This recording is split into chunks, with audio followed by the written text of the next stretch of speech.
বিসমিল্লাহির রহমানির রহিম। প্রিয় সাংবাদিক বন্ধুগণ, আসসালামু আলাইকুম। সম্প্রতি চীনা কমিউনিস্ট পার্টির আমন্ত্রণে বিএনপির একটি প্রতিনিধি দল চীন সফরে গিয়েছিলেন। দলের সদস্য ছিলাম আমি নিজে, আমাদের সঙ্গে ছিলেন জাতীয় স্থায়ী কমিটির সদস্য মির্জা আব্বাস, আবু গর্ষচন্দ্র রায়, জাতীয় স্থায়ী কমিটির সদস্য সেলিমা রহমান, চেয়ারপারসনের উপদেষ্টা কাউন্সিলের সদস্য ইসমাইল জাবিউল্লাহ, অধ্যাপক সুকোমল বড়ুয়া, জহিরুদ্দিন স্বপন, মিডিয়া সেলের আহ্বায়ক জনাব ডাক্তার মওদুদ হোসেন আলমগীর পাভেল এবং চেয়ারপারসনের একান্ত সচিব ABM আব্দুল সত্তার।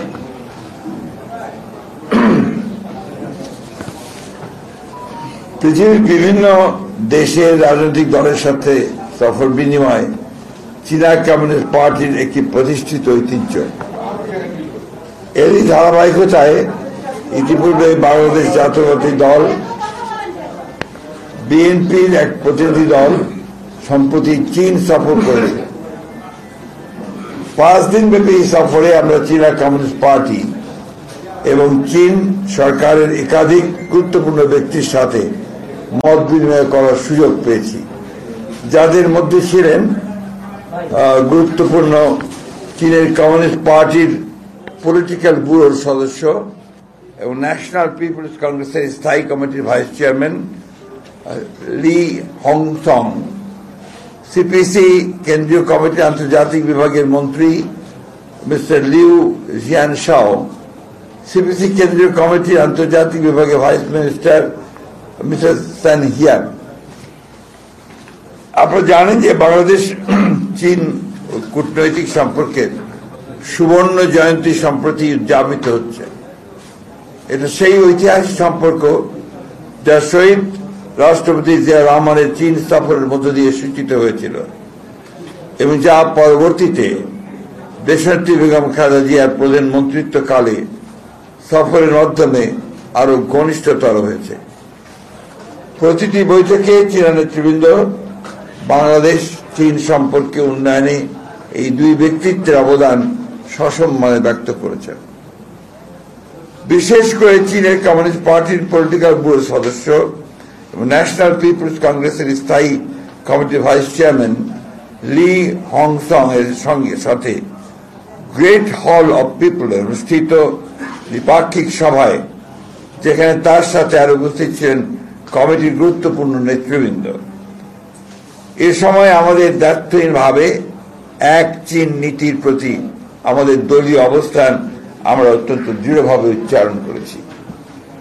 পাশাপাশি প্রেসিডেন্ট শি জিনপিং এর নেতৃত্বে চীনের বিস্ময়কর উন্নতি ও আন্তর্জাতিক প্রবৃদ্ধি এবং তার বেল্ট অ্যান্ড রোড ইনিশিয়েটিভের ইতিবাচকতার কথা মর্যাদা ও সম্মানের সাথে আমাদের পক্ষ থেকে ব্যক্ত করা হয়েছে।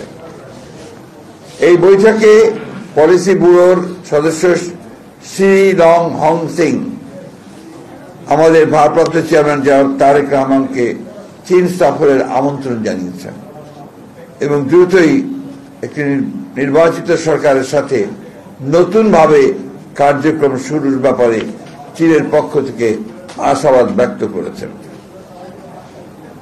বৈঠকে বাংলাদেশে অবকাঠামো উন্নয়নে পরীক্ষিত বন্ধু রাষ্ট্র হিসাবে চীনের অবদান সমূহ আমাদের পক্ষ থেকে ধন্যবাদের সাথে উল্লেখ করা হয়েছে এবং ধারাবাহিকতায় আগামীতে ডিজিটাল প্রযুক্তি, সেমিকন্ডাক্টর, নবায়নযোগ্য জ্বালানি, মেডিকেল ও উচ্চ স্বাস্থ্য সেবা, উচ্চশিক্ষা, যোগাযোগ, আধুনিক কৃষি প্রযুক্তি, SME বিজনেস, ব্লু ইকোনমি, উন্নত প্রযুক্তি হস্তান্তরের ক্ষেত্রে চীনের অধিকতর ভূমিকা রাখার আহ্বান জানানো হয়েছে।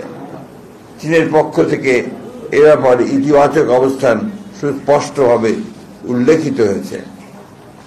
কূটনৈতিক সম্পর্ক স্থাপনের সুবর্ণ জয়ন্তী উপলক্ষ করে আমরা এর অধিকতর প্রায়োগিক দৃষ্টান্ত দেখার অপেক্ষা রয়েছে, যাতে আমাদের মাঝে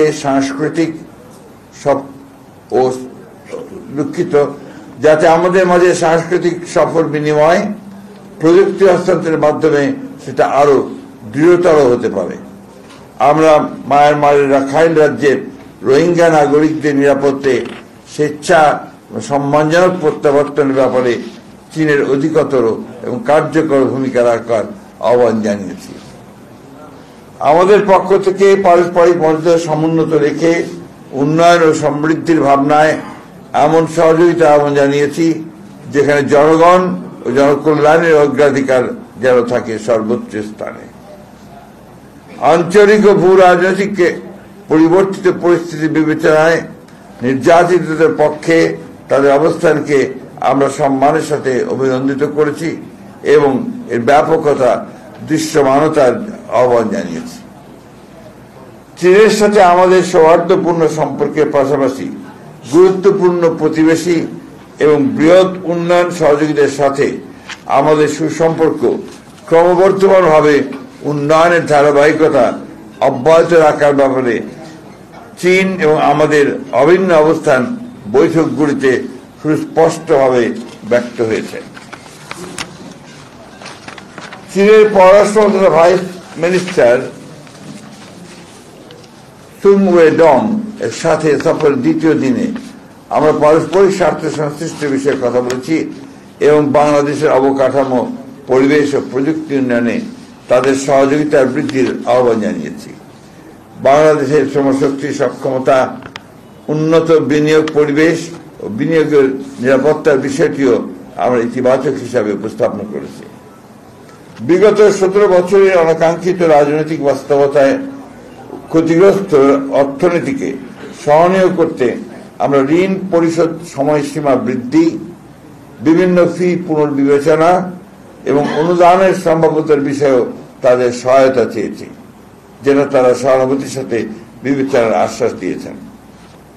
বাংলাদেশ চীন ফেন্সিং হাসপাতাল নির্মাণ, দেশের উত্তরাঞ্চলে উৎপাদিত কৃষি পণ্য সংরক্ষণ, রপ্তানি সুযোগ বৃদ্ধির বাস্তব পদক্ষেপ, কুনমিংয়ে 4টি বিশেষায়িত হাসপাতালে বাংলাদেশি রোগীদের চিকিৎসা সহজতর করা, চীন বাংলাদেশের মাঝে স্থলপথে আন্তর্জাতিক যোগাযোগ স্থাপনের উদ্যোগ, এগুলো আমাদের আলোচ্য সূচি ছিল, যা ইতিবাচকভাবে সম্পন্ন হয়েছে।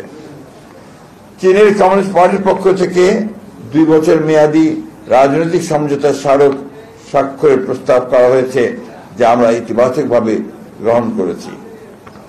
বেইজিং থেকে আমরা সঞ্জীব প্রদেশের রাজধানী জিয়াং সফরে যাই।